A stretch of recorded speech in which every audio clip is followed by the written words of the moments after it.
Miraj mission चौक ते hero hotel corner बनला मृत्यूचा सापळा। मिरज इथल्या मिशन हॉस्पिटल ते छत्रपती शाहू महाराज चौक हा अत्यंत वर्दळीचा आणि प्रमुख मार्ग आहे। या प्रमुख मार्गाच्या रुंदीकरणाचं काम मध्यंतरी सार्वजनिक विभागाकडून हाती घेण्यात आलं। त्यामध्ये बरेच वादळ निर्माण होऊन शेवटी कसा तरी रस्त्याच्या रुंदीकरणाचा प्रश्न हाताळला गेला। रस्त्याच्या रुंदीकरणासाठी मिरज पंचायत समिती समोरील छत्रपती शिवरायांचा पुतळाही स्थानांतरित केला। रस्ता रुंदीकरणात आडवे आलेले विजेचे खांबही प्रचंड वादंगानंतर बाजूला करण्यात आले। रुंदीकरणाचं कामकाज सुरू झाल्यापासून निर्माण झालेले वाद, आव्हानं, आंदोलनं आज तागायत संपली नाहीत। या विरोधात काही सामाजिक संघटनांनी आवाजही उठवला।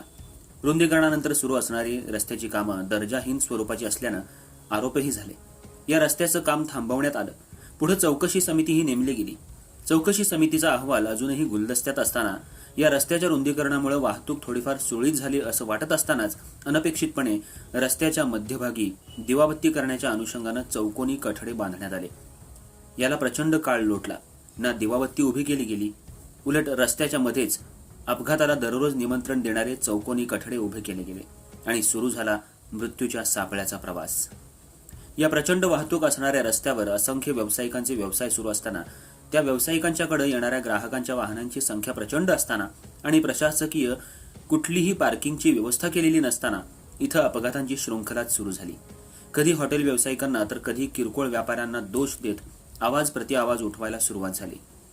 अपघातांचं प्रचंड प्रमाण वाढत असताना प्रशासनानं तोंडावर कानावर हात, डोळ्यावर पट्टी ठेवून जाणीवपूर्वक दुर्लक्ष करायला आणि जनतेच्या आर्थिक, मानसिक, शारीरिक नुकसानीला अप्रत्यक्षपणे हातभारच लावला।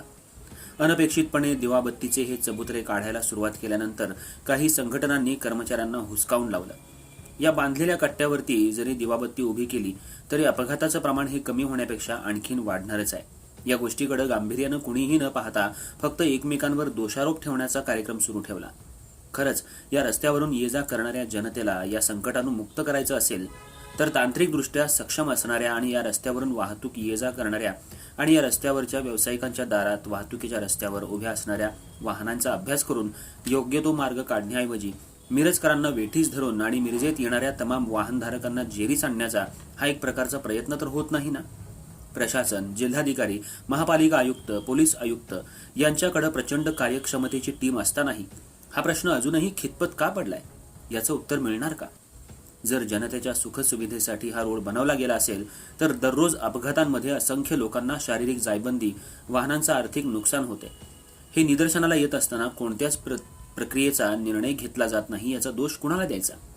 प्रशासन आणि स्थानिक आमदारांनी या बाबीकडे गांभीर्याने लक्ष देऊन हा प्रश्न तात्काळ सोडवावा, अन्यथा आरोप, प्रत्यारोप आणि जनतेचा वारंवार पैशाचा खर्च हा होतच राहणार। जो याचा बळी ठरेल तो आर्थिकदृष्ट्या, मानसिकदृष्ट्या कंगालच होत जाणार।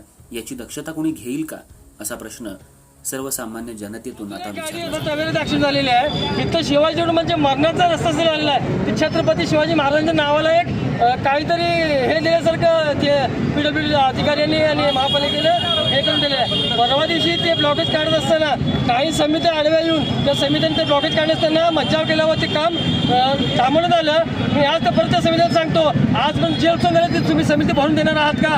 तुम्ही समिती काम करता, तुम्ही सुद्धा समिती काम करता, तुम्ही समाजाला न्याय मिळण्याचं काम करा। तुम्ही समाजासाठी काही असं विद्रूप वागण्यासाठी काय करू नका।